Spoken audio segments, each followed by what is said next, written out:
Assalamualaikum warahmatullahi wabarakatuh. Perkenalkan, saya Auhudi Pradita dengan NIM 0805 1182 429006 dari kelas L2. Di sini saya akan menjelaskan tentang pengenalan alat, yaitu GPS dan kompas.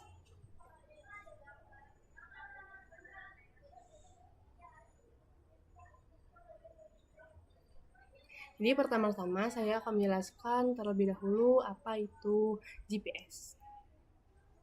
Nah, jadi GPS ini merupakan suatu sistem navigasi yang berbasis satelit dan digunakan untuk menentukan lokasi, kecepatan, serta waktu di permukaan bumi. GPS ini dikelola oleh Amerika Serikat dan memberikan posisi serta kecepatan secara 3 dimensi mengenai waktu serta berkesinambungan di seluruh dunia. Selanjutnya di sini ada dua jenis GPS, yaitu GPS Garmin 78S dan GPS Trimble TDC 650. Nah, untuk GPS Garmin 78S ini merupakan perangkat GPS yang bisa digenggam dan dirancang untuk aktivitas luar seperti berlayar, memancing. Nah, alat ini mempunyai kelebihan yaitu tahan air, layarnya juga cukup jelas, serta beberapa fitur navigasi yang standar. Namun untuk kekurangannya, akurasi yang didapat oleh GPS ini hanya beberapa meter. Terus fitur dan warna serta tampilannya itu juga masih terbatas dan tidak cocok untuk digunakan untuk survei secara lebih tinggi lagi.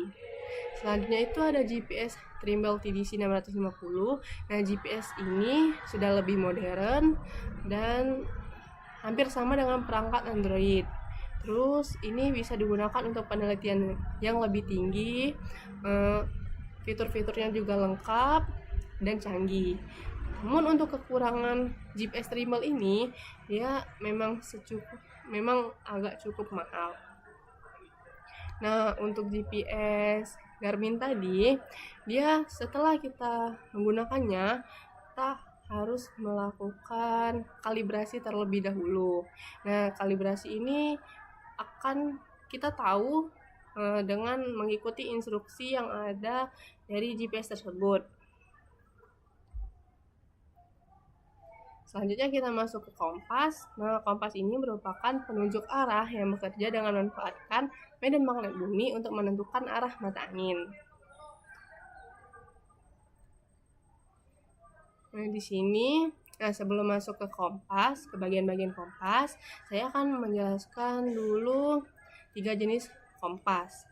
Yang pertama itu ada kompas bidik. Nah, kompas bidik ini dilengkapi dengan semacam alat bidik untuk menentukan arah dalam akurasi yang cukup tinggi. Biasanya digunakan dalam kegiatan militer. Nah, kelebihannya dia ini akurat, terus cocok untuk menentukan arah titik yang cukup jauh. Namun untuk kekurangannya ini dia tuh lebih berat dan penggunaannya itu cukup rumit bagi yang pemula. Selanjutnya itu ada kompas lensa atau kompas lensatik. Nah, kompas ini memiliki lensa pembesar pada penunjuk derajat sehingga memudahkan kita membaca skala saat membidik. Tetapi dalam kelemahannya ini kita harus membutuhkan lebih banyak latihan dan cara penggunaannya agar lebih maksimal. Terus kompas ini lebih rawan karena dia ini mempunyai lensa. Terus yang terakhir itu ada kompas orienteering. Nah, kompas ini nih berbentuk datar dan dipasang pada papan biasanya.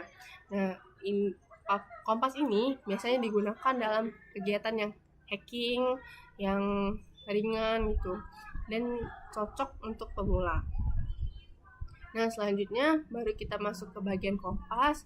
Nah, di sini ada beberapa bagian kompas, yaitu dari visir. Nah, visir ini merupakan alat bantu untuk membidik objek.